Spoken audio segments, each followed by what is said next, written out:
Our topic is what is commonly referred to as the Deficit Commission set up by President Obama to address fiscal issues facing the country. Our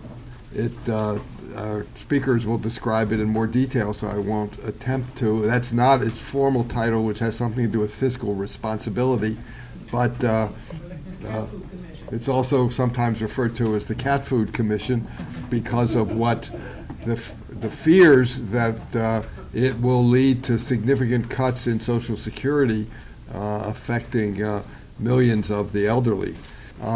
We are very, very pleased to have Doug Henwood as our lead speaker tonight. Doug is the editor of the Left Business Observer. He's the author of 2 books, one, Wall Street, How It Works and For Whom, published in 1997, and After the New Economy, published in 2003. Many of you have probably heard him on WBAI, where he hosts a weekly radio show. So I'm very pleased that we have these 2 really knowledgeable and interesting people to speak with us. First Doug and then Larry. Thank you.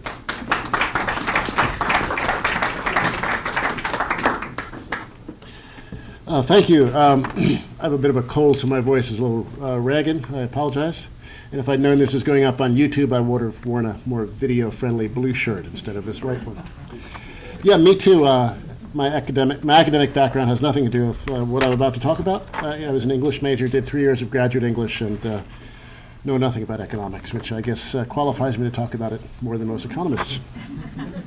I'm going to talk first for a little bit about a little background to how we got to this sorry economic pass, and then as a setup for talking about how austerity is supposed to be our way out of it. It's going to be the solution to our problems. We flirted with stimulus for a while when the Obama administration was young and fresh, but that didn't last very long.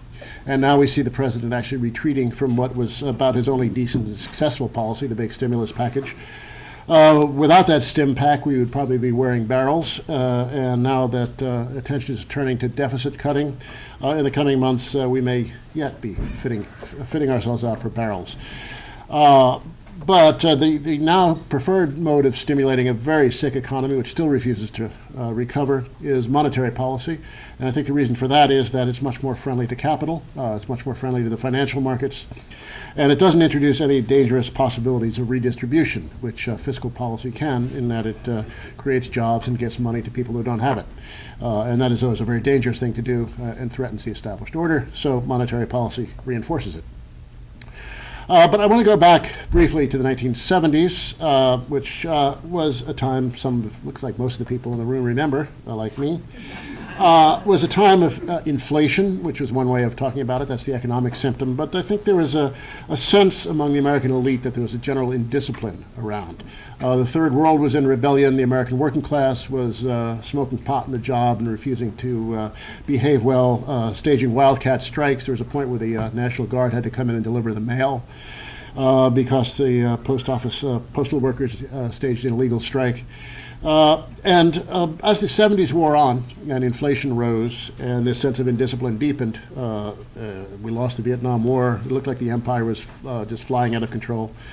The American elite got more and more worried and decided that a crackdown of some sort was necessary. And by the end of the decade, Paul Volcker was appointed to head the Federal Reserve.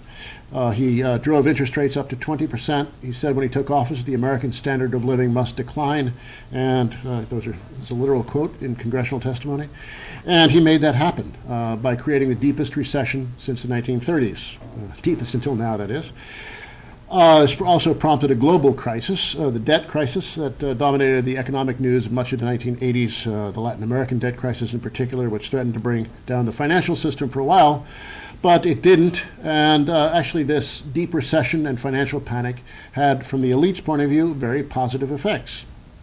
It eliminated any talk of New World Economic Order, redistribution on the global level, import substitution in Latin America. All those things are thrown out the window, and the neoliberal restructuring of the Southern Hemisphere began in earnest, opening up to foreign trade, foreign investment, privatization, which all these things that have become very familiar over the last 20, 30 years. And at home, it led to a very successful restructuring of class relations. The domestic working class were scared to death. The unions were broken, and then when Reagan came into office, a couple of years after Volcker took office, he fired the air traffic controllers and declared open war on American unions, and also put a squeeze on social spending. Not as deep a squeeze as the right would like to have seen, that had fantasized about, and they still would like to see something like a really serious cutback in social spending. But the expansion of social spending that we saw in the 1960s and the 1970s was at least brought to a close. So this combination of events, this cutback in social spending, the attack on the living standards of the working class, was very, very successful from an elite point of view. It began a long upsurge in corporate profitability that lasted until the late 1990s and had some sort of brief afterlife in the mid-2000s, and also led to an enormous rise in upper bracket incomes. According to the census numbers, over the last 30 years, the richest 5% of the population has seen its income increase by 65%. The middle 20% of the population up just 10%, less than 1/6 as much. And the bottom 20% up just 5% over the space of about 30 years. So the top 5% by this measure did much more than 12 times as well as the bottom 20%.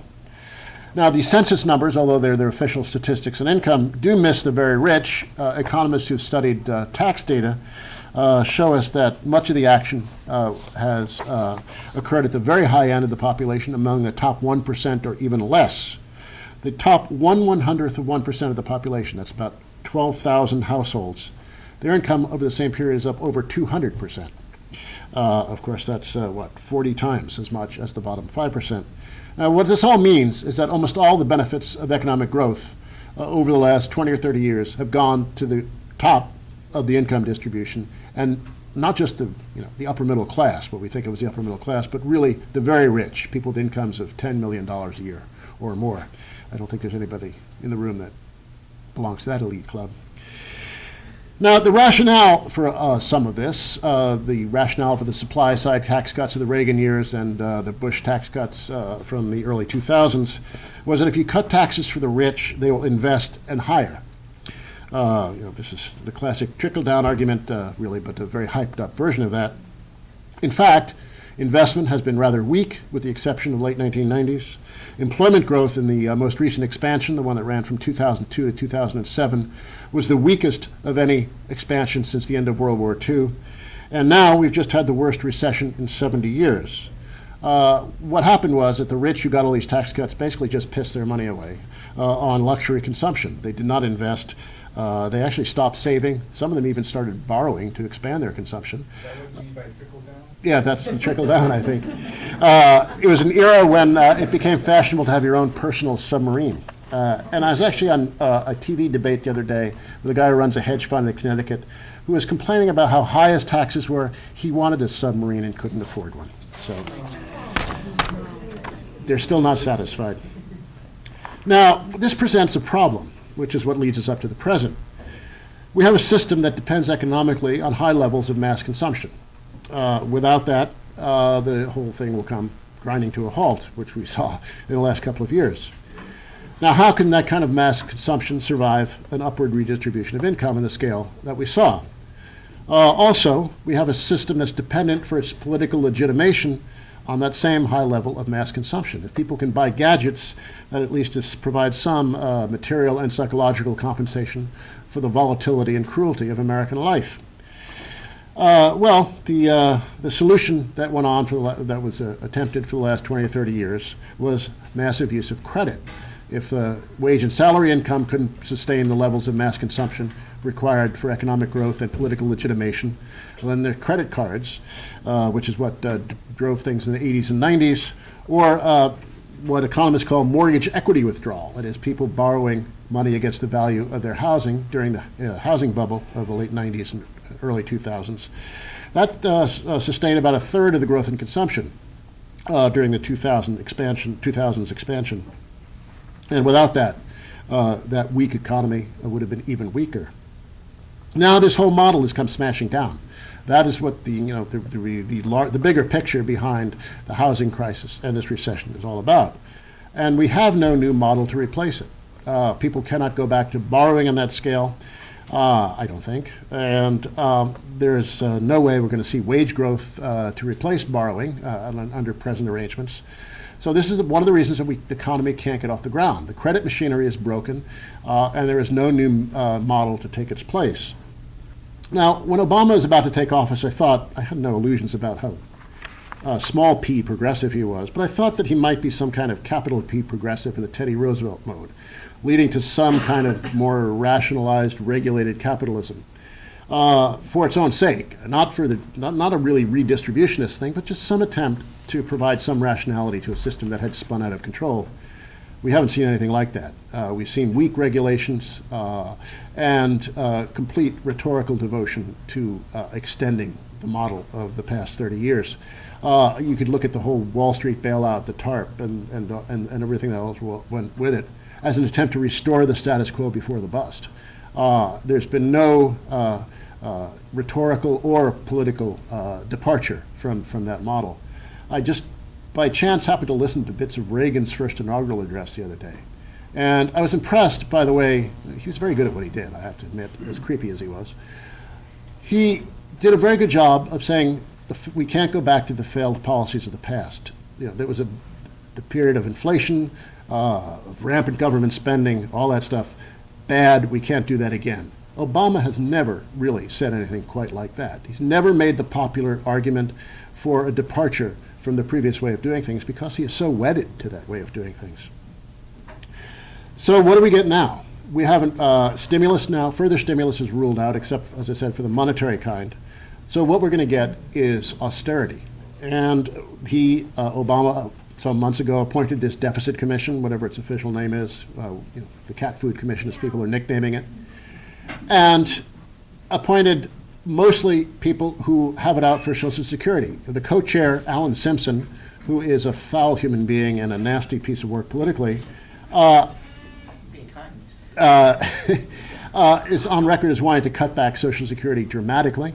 There is no other reason for Obama to have appointed him other than wanting to cut back on Social Security dramatically. And of course, they're also going to want to go after Medicare. Now let me talk a bit about these two things in more specifically. But first, I want to say that most of the projections, the budgetary projections that the Congressional Budget Office issues, the projections that the trustees of the Social Security system issue every year, these sets of official projections are just extremely gloomy. They forecast levels of economic growth, rates of economic growth over the next 7 decades that are not much higher than we saw in the 1930s. What they're essentially forecasting is a permanent state of near depression rates of economic growth. This is not anything we've ever seen in the history of the United States. Now, there may be reasons for this. The rationale, if you poke at it, is that productivity growth is expected to be slow in the coming years, coming decades. The economist Robert Gordon, who is a productivity guru, projects the slowest rate of productivity growth in the next couple of decades that we've seen in the United States history. And his reasoning for this is that he thinks we're not seeing high enough levels of investment. Certainly that's true now. I don't know if it's going to change. We're not seeing any great rate of technological innovation. The innovations of the internet and computer era are pretty much over in a major way. Who knows if that's going to stay true, but that's what you're saying now. And the rate of educational attainment in the population has also plateaued. The United States is the only major country in the world, practically, in which the younger generation now is not surpassing the older generation in educational attainment. It's the first time this has happened in our history, and there's nowhere else in the first world and most of the important third world countries in which this is the case. So you put all this together and you can see that maybe we will have very low rates of productivity growth. The population is aging, and there's a great hostility towards immigration. This would mean slow rates of population growth. So economic growth is a function of the growth of the labor force and the growth of productivity, so it's quite possible we will have these slow rates of economic growth, and with it a great deal of fiscal and social strain as a byproduct of that. This country is not used to slow rates of economic growth. Its rapid growth is one of the things that takes off the social tensions that would arise in a system where income is so polarized and there's such a high rate of poverty. You know, the myth of upward mobility, which is a lot of it a myth, is one of the things that keeps the society from falling apart. But I think if we are really facing this extended period of extreme economic stagnation, this should be the issue that we're talking about. What we can do about it, and if we can't do much about it, then how we're going to adapt to it. We shouldn't really be talking about the need to hack away at Social Security and Medicare. We should be talking about what's going on with our economy, what we can do about it, and how we can make the economy serve human needs rather than adapt human needs to what we see as the unalterable demands of the economy. Now, I got to say that making projections about the economy going out 75 years, which all these projections do rely on, is a pretty dicey game. Economists can't predict what's going to happen in the next quarter or the next year. So it takes some chutzpah to talk about what's going to happen in 2085. But let's say that maybe these predictions are correct for just a moment. Let's first a few words about Social Security. The official projections of Social Security's problem are that it's going to face a sustained deficit of around 1% of GDP. That is really not much. That is roughly what we're spending on the Iraq War, and we have no problem affording that. So 1% of GDP is not a serious problem that even a slow economy couldn't handle. So I think the Social Security problem is essentially non-existent.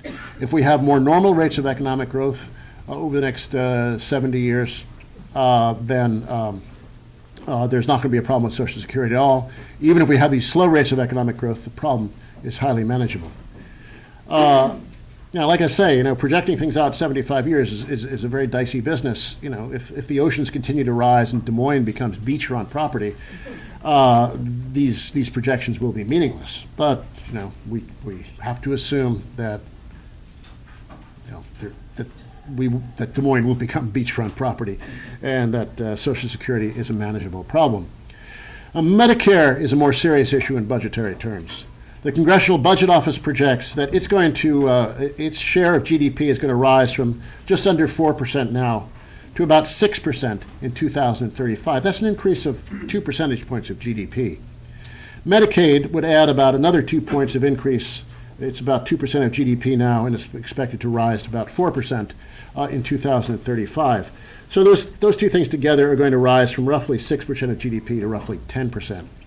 That shift of 4% isn't all that much more than the increase in military spending that we saw since 2000. Again, that's something we had no problem in affording. But when it talks about health care or pensions for retirees, then that becomes a real social problem. But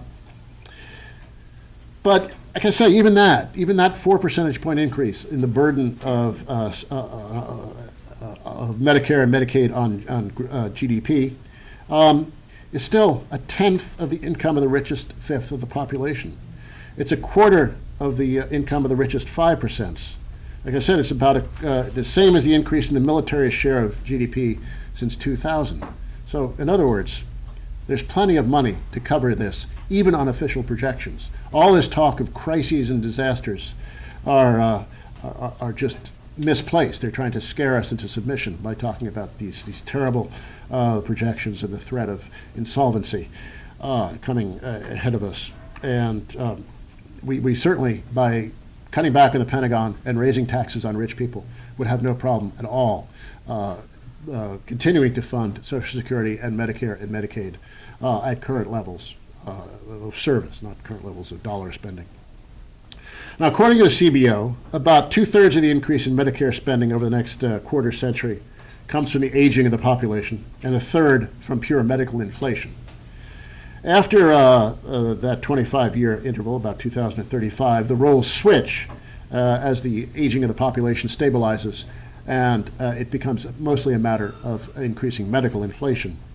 Now, there's not much we can do about the aging issue, except maybe eating fewer hamburgers and going to the gym more often. But medical inflation, I don't think I need to talk to this audience about what can be done about that. We all have the righteous answer to that question. But we know what our elites want to do. They have a very clear picture. They don't want, as you look at the composition of that debt panel, you would think that the labor guy on there would be the one who wants to do the right thing. Well, that labor guy is Andy Stern, formerly the Service Employees International Union. The fellow said, we don't need any Canadian imports.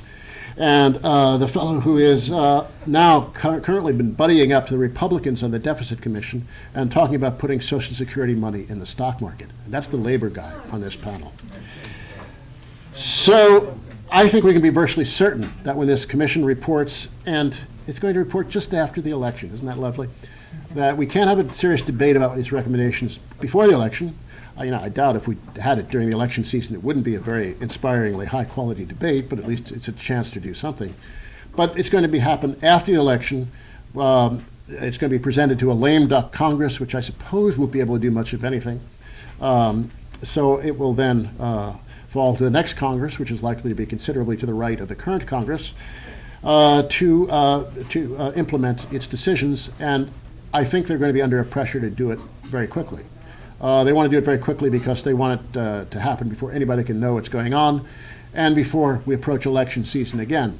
Some Canadian politicians said back during the debate over NAFTA that it's not very helpful to have a debate about trade issues during an election campaign. And I think the same can be said of things like Social Security and Medicare. We can't have those during an election campaign because there are more serious things about whether Rand Paul made that woman worship the Aqua Buddha or whatever it was. That's what our campaigns are about. But this takes me back to where I started, which is that we got into this current economic mess because an attack on the living standards and security of the mass of the population was used to restore corporate profitability and make the rich richer. That may sound like a crude kind of reductionist class politics, but it's entirely true. That is really the outline of what happened over the last several decades. And now we're supposed to get out of this economic crisis by applying more of the same medicine. To discuss particularly political organizing around this issue, we're very happy that Larry Wood has been able to join us. Larry works with the Goddard Riverside Community Center on the Upper West Side as a community organizer and a tenant organizer. He's been there since 1987. He also works with a number of other nonprofit organizations in the city. Like some of us, he's gone a long way from his education. He actually holds a bachelor's degree in engineering from the Cooper Union, but he's moved far afield from that background. He works in housing, healthcare, public education, and community services. He's active particularly in the New York Network for Action on Medicare and Social Security, which is the major coalition in this city working on this issue of the future of Social Security and Medicare. He also has worked with the New York Immigration Coalition and with the Campaign for Fiscal Equity. How many people do not believe Social Security will be there when they retire? And over half the room raised their hand, a lot of young people, a lot of social workers. And then I rephrased the question. I said, how many people have been duped by the Bush administration into believing there's a crisis and that Social Security won't be there? And everybody hesitated. But it was clear to me that there's been a massive campaign underway for a long period of time. This is just the most recent incarnation of the attack on Social Security and social insurance. But there's been a massive propaganda campaign underway for quite some time. And young people largely, and seniors as well to some extent, believe Social Security is in a crisis and is going to go bankrupt when they need to retire. So we have an immediate crisis to address, but we have a longer-term education issue to really clue people into what social insurance is and why it's valuable and why it's not in crisis, and not any short-term crisis by any means. When I started working at Goddard Riverside, I worked with different committees and on different programs, And one of them in our senior center was the Public Issues Committee. And there's a gentleman who's since passed away named Max Manus. And some of you may have known him, I don't know. But he was very active in the coalition that fought for the creation of Social Security back in the 1930s. And he did a lot to school me on what Social Security was. And just the name, it wasn't meant as senior security. It was meant as a minimum income for all Americans. That was the original vision. It was just for political expediency at the time that was enacted in a piecemeal fashion. And it was meant to be universal, not welfare or a program just to protect low-income seniors. And there was something about it being universal that's created great political support. And it was meant to redistribute wealth. I mean, quite frankly, that's what it was about.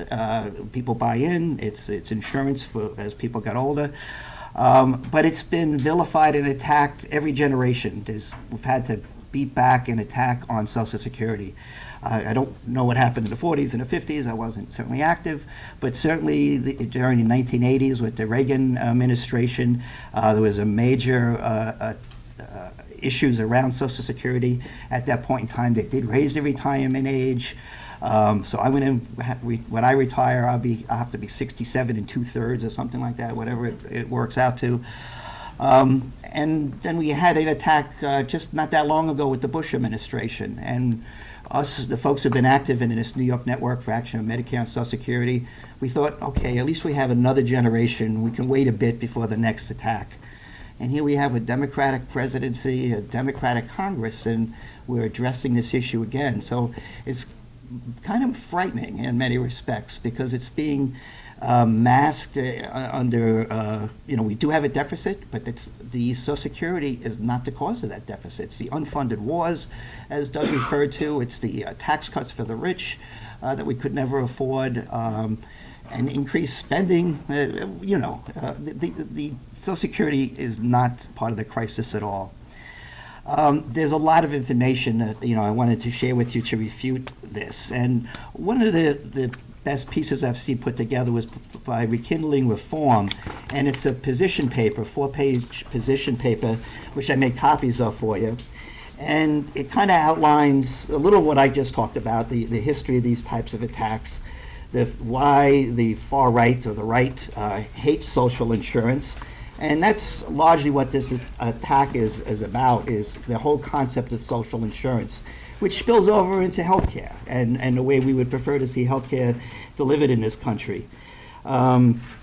You can read through this for more details, but they make the point that this National Commission on Fiscal Responsibility and Reform that was created by President Obama, there was a lot of work behind the scenes that tried to set the table. And this Peterson Foundation has spent billions of dollars in right-wing think tanks and others to just get out this notion that there's a crisis with our entitlement programs, which people have largely a lot of people have bought into. The commission, right now, their propaganda has really confused the commission's missions. It does try to blame Social Security for hypothetical future deficits. And as I mentioned, we really don't focus in on the unfunded wars and the tax cuts and everything else. But they're using the fact that Social Security does have obligations in the future, and as well as Medicare, as this is part of the deficit, and it's not part of the current deficit. It could be, it could contribute to the deficit way down the road. The commission, in coming together, some of the members, like Simpson and others, are echoing the same arguments that opponents of Social Security made back in 1935, that the government should only be concerned with relieving poverty and it should be a means-tested type of program. This is the tax that had been leveled before and is being leveled once again. So we're going to have to really be sharp and careful. The commission itself, it's 18 members. I don't think Doug talked that much about it. They need to have 14 out of 18 members agree to the set of recommendations that they're going to send to Congress after December 1st. It's supposed to be a bipartisan commission. Half were appointed by Democrats, Republicans. Seems like all of the Republicans are very conservative Republicans, and among the Democrats, you have some progressives, but many of them are also fiscal hawks and would much rather cut budgets than raise revenues to pay for services we need. So we're very concerned about the composition of this commission. If 5 members don't go along with the recommendations, a report won't be issued. But the expectations are something likely will come out of it. It will go back to a lame duck session of Congress after December 1st. It's not clear to me about whether they voted up or down or they could amend it. There's been some confusion about what exactly they will be voting on, and maybe anybody else has more specific information they could let us know. But it's going to be a big focus once their reports are released. I just want to share some of the other tools and information. This is some of the stuff Doug touched on too. There's a report from Congressman Nadler, who represents me on the Upper West Side. He's an excellent speaker, as well as other members of Congress, on Social Security and other things. And this was an article from his newsletter called "A Crisis That Doesn't Exist." It's a great article. I certainly recommend reading it. And on the second page, he addresses 2 arguments that people make about why there's a major financing crisis facing Social Security. And one argument that people use is demographics, and it's the ratio of workers to retirees, which has changed since when Social Security was first enacted. He goes through specific numbers, and he makes the point that it's basically a flawed argument. The ratio of workers to seniors is not the ratio that determines the relative burden on each worker who's contributing to the economy. The ratio really should be working age people to all dependents, people who cannot work and have to be supported by the current generation of workers. He points out that in 1965, there were 95 children and seniors for every 100 working age Americans. So every 100 workers had to support 195 people, themselves and 95 children and seniors. In 2030, every 100 working age Americans will have to support 179 people. That's less. That's themselves and 79 children and seniors. So the relative burden will be reduced substantially by 2030, not increased. So that's just a different way of looking at those demographics. The other one that has been put out is that the Social Security Trust Fund is going to be bankrupt by 2029, and this is based on projections of the average economic growth rate was going to be 1.75. Now at this time, Doug's report left me a little alarmed about some economists are predicting such a low rate of economic growth and production, but Congressman Nadler does make the point that if we were at such an extreme low rate that we hadn't seen since the Depression for 70 years, we're going to have many more problems in this country beyond Social Security. But we have to hope that the productivity will increase and the economic growth won't be that low for that long period of time. But you can read a little more information. He goes through this different arguments refuting that there's actually a crisis. Now, what Congressman Nadler and others will acknowledge is that the long-term projections do show a shortfall at some point. But we'll get into it, but there's been many other folks who've come up with suggestions on how you can address that long-term crisis. Citizen Action here in New York has a great website with a lot of reports. Social Security Works is a national coalition, and they have different reports they put out. Social Security Works for New York is full of very, very useful information about Social Security, who gets the benefits, and it's actually broken down by congressional districts. How many people in each congressional district in New York State receive the number of residents, the number of residents receiving Social Security benefits, the numbers who are women, who are retirees, who are disabled. It's really good information when and if you're going to do any lobbying of members of Congress over what Social Security means. So I really urge you to get some of this material. Now, I've been mainly talking about Social Security, obviously, but there was one article about the commission and what's possible for Medicare. I didn't make a copy of this, but it says, Republicans dominate the Medicare discussions on the White House Fiscal Commission. Commissioners are grappling with another sensitive entitlement program, Medicare. For a number of reasons, the commissioner is further from consensus on Medicare than it is on Social Security. But it talks about the commission as a whole, combined with the Democratic fatigue over the debate over health care reform, has shifted the center of gravity of discussions really to the right. A lot of the Democrats just don't want to dump back into the healthcare debate pool, as they term it here. So the Republicans have been really dominating the discussions about what to do with Medicare. And a lot of it is about what they call cost sharing. Somebody said there needs to be more skin in the game and people need to pay more. The whole argument that people don't understand how much healthcare costs and are wasteful. A lot of discussion on the commission has been people need to get better price signals and be smarter shoppers. So what that all boils down to by smarter shoppers, you have to pay more. Eliminating Medigap policies, increasing deductibles, co-insurance, using vouchers that would establish financial incentives for people to choose more Spartan, private plans. So that's where they're going, and Sounds like a death panel, in some respects, and it does have an impact. I know just increasing a $5 copayment for people on Medicaid cut down on the number of people going in to get checkups or attend to issues. Just that $5 obstacle became an issue for some low-income people, so it certainly can make a difference. Is that good for healthcare? I don't think so. I think if people aren't going in to take care of themselves, you're going to have much bigger costs down the road. But that's some of the small news we've seen coming out of the commission on this. So next steps. A number of years ago, when the Bush administration was going to go after Social Security and privatize it, a campaign and coalitions responded, and they coalesced under the name the Fix It, Don't Nix It campaign, which left some of us troubled because the notion of fix it led to the notion that there actually was a crisis and an immediate crisis. We've got a little better, I think. It's called the Strengthen Social Security campaign, or the Social Security Works campaign, which I think are much better.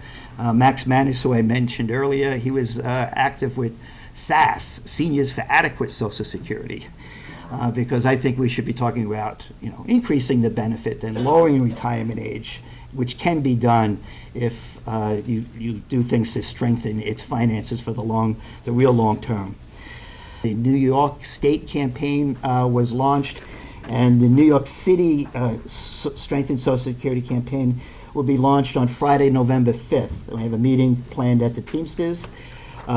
We just got this organized this morning on a conference call, so the program's still coming together, but it'll really kick off the organizing work here in New York.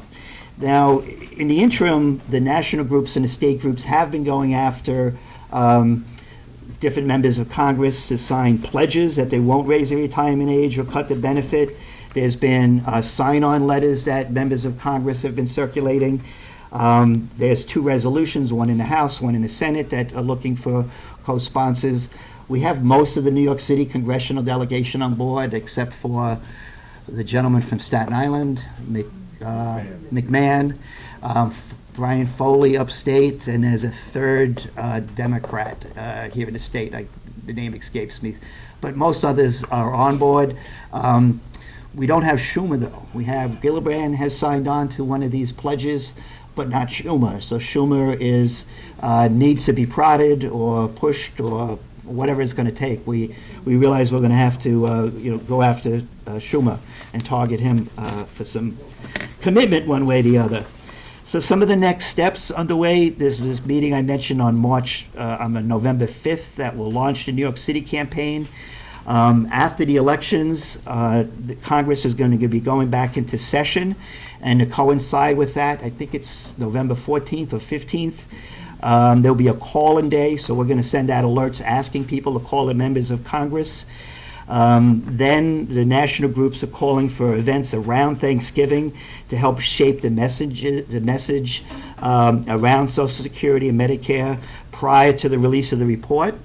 The report's due December 1st, and when the report is issued with its recommendations, we're going to have press conferences to respond so we can get our points made.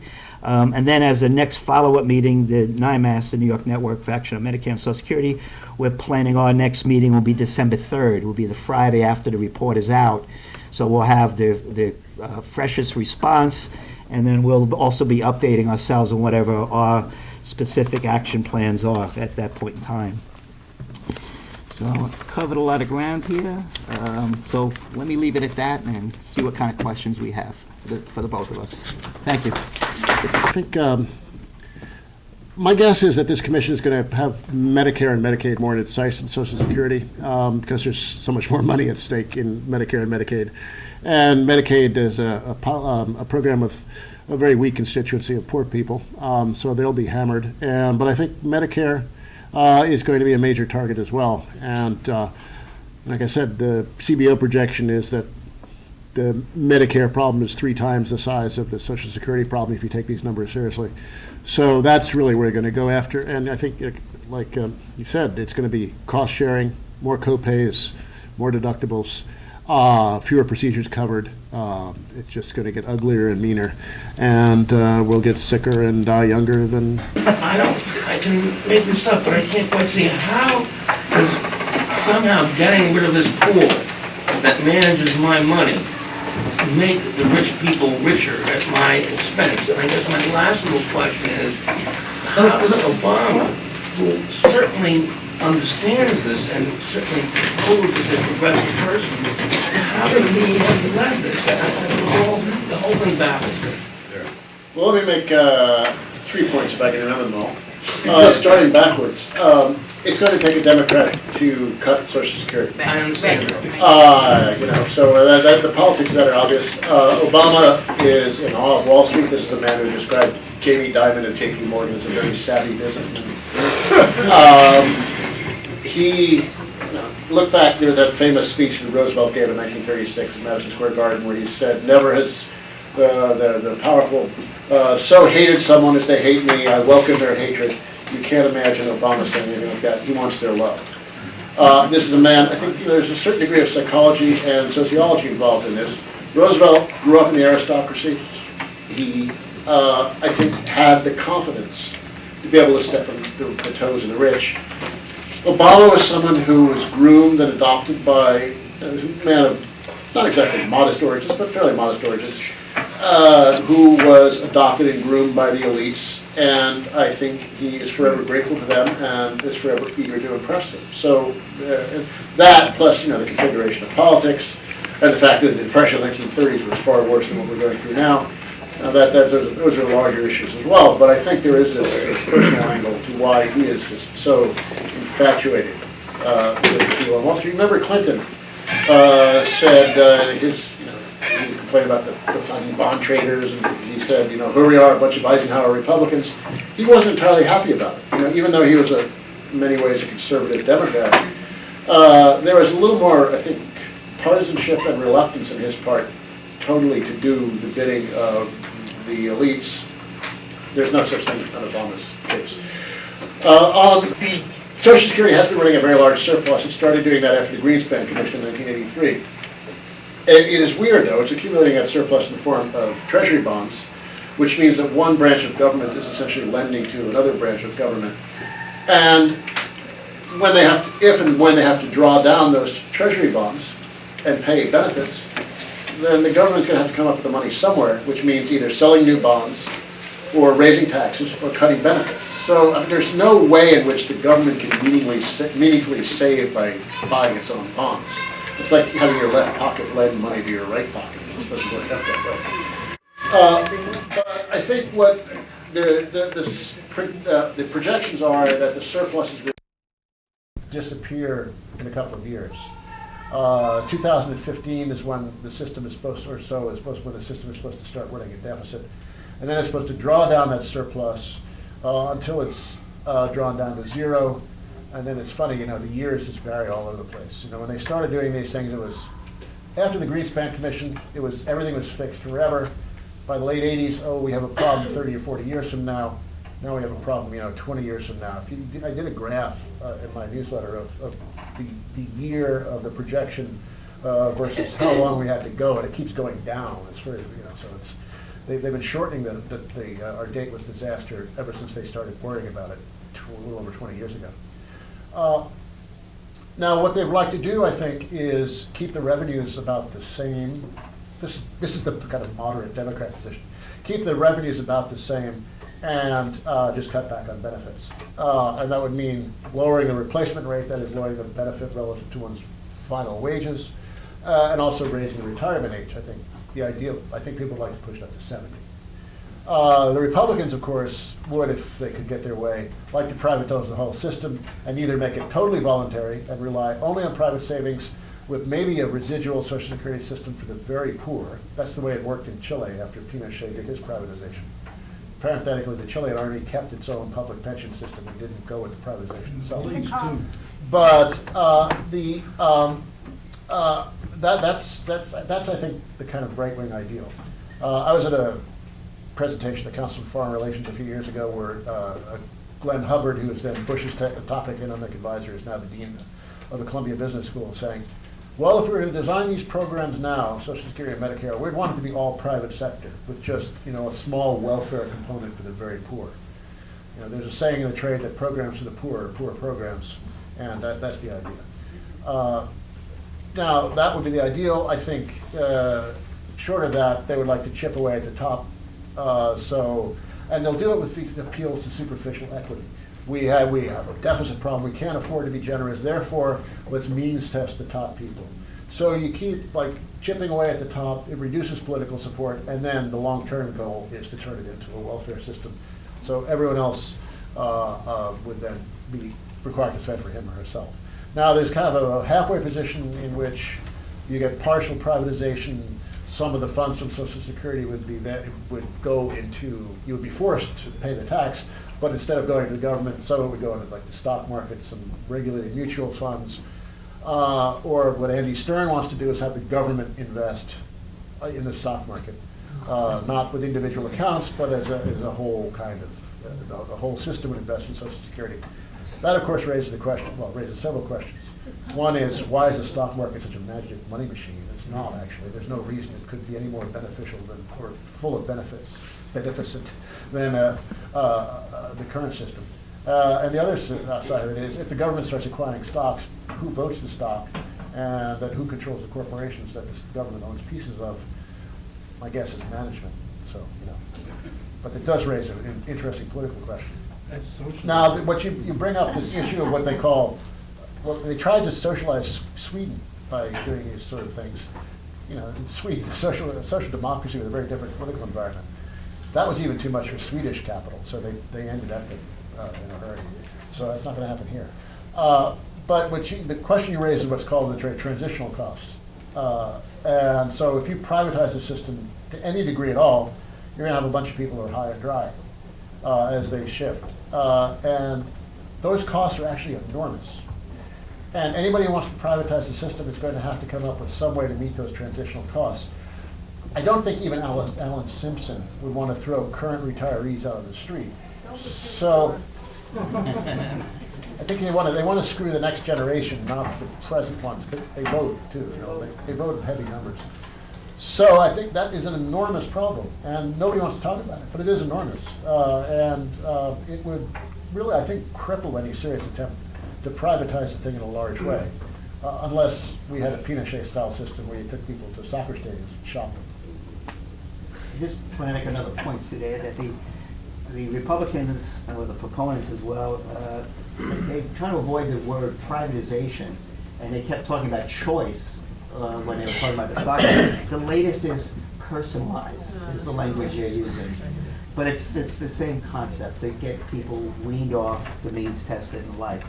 I think the other thing I wanted to mention earlier was the disability benefit. For a lot of young working families, they have $750,000 in disability and life insurance under Social Security. They could not afford it. If you wanted to go out and buy that type of disability insurance on the private market, it would be unaffordable. And I think a lot of young workers just totally unaware of that benefit they currently have. It's an asset that's protecting them and their family currently. It's not just there for when they retire. And I think I forgot to mention on the one flyer I have here, there is a lot of facts addressing some of the questions you raised.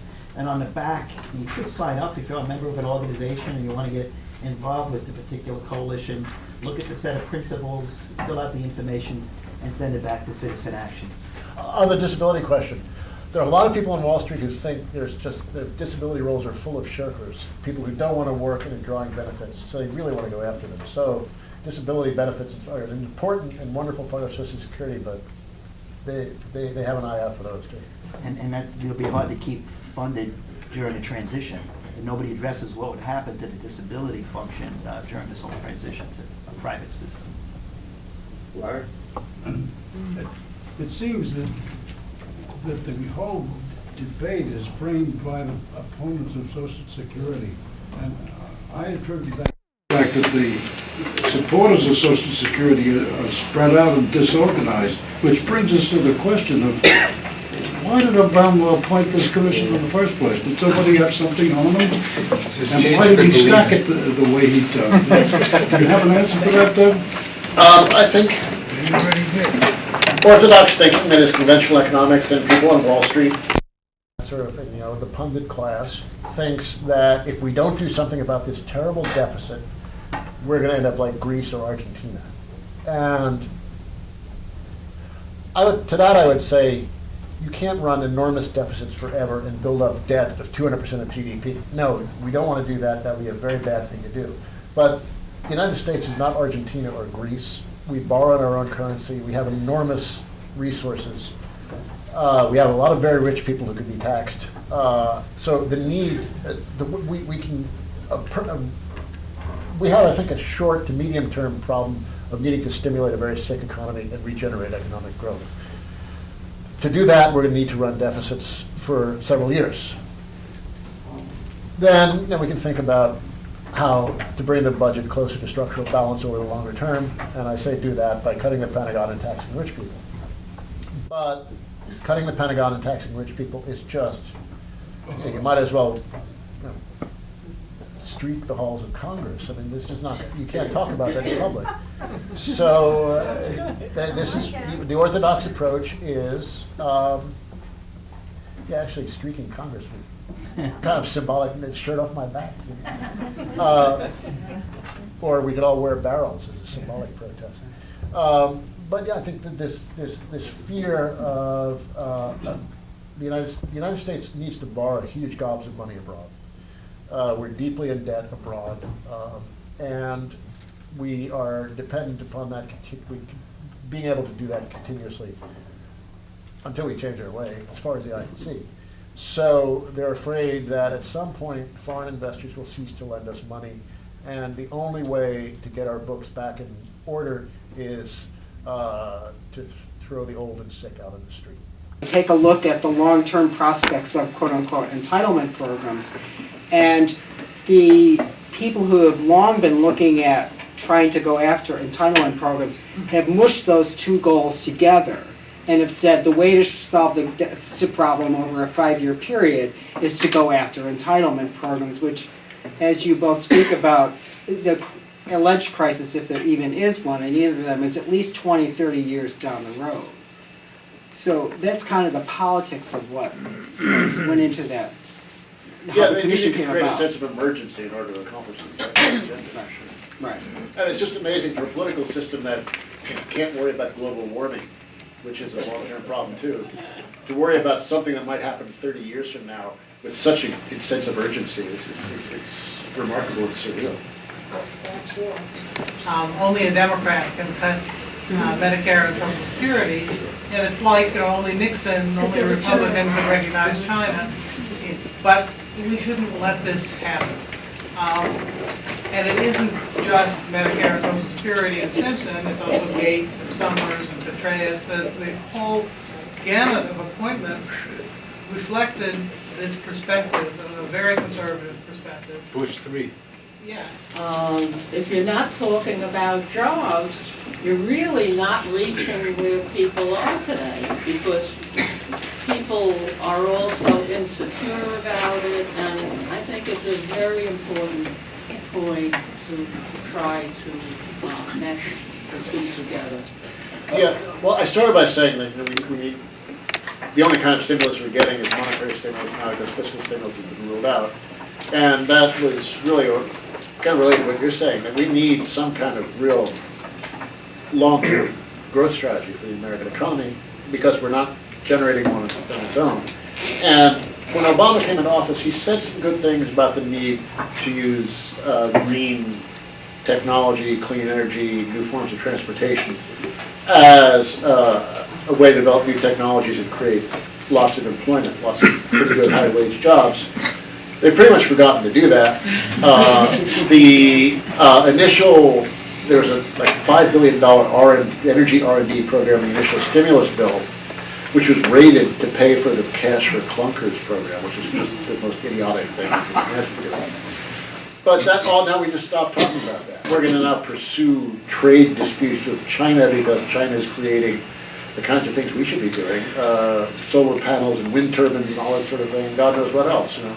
And China, in the time we've been dithering about, you know, building 3 miles of high-speed rail, they've generated like 10,000. So, you know, these are all things that we could do in order to keep Des Moines on the beachfront property and also create lots of jobs over the longer term. And it's just almost completely dropped off the radar screen. This is a society that seems unable to conceive of the fact that it's in very, very serious trouble, much less imagine anything it can do about it. It just seems like, I don't know, it almost looks like we're getting a very up-close view of a society that's in decay and falling apart, and can't even recognize that's what's going on, much less do anything. If we're really serious about a political possibility of improving Social Security benefits, then we've got to think about a course of least resistance politically to doing that. And that involves being very clear about why the Social Security funding was instituted the way it was. And there was a reason for limiting the resources to payroll contributions. And that reason is incorporated into the name of the legislation. It's the Federal Insurance Contributions Act. This was politically conceived as a way of giving workers a sense of ownership of the program. It was going to be theirs because they and their employers were paying for it through insurance contributions. Nowhere was the word tax used.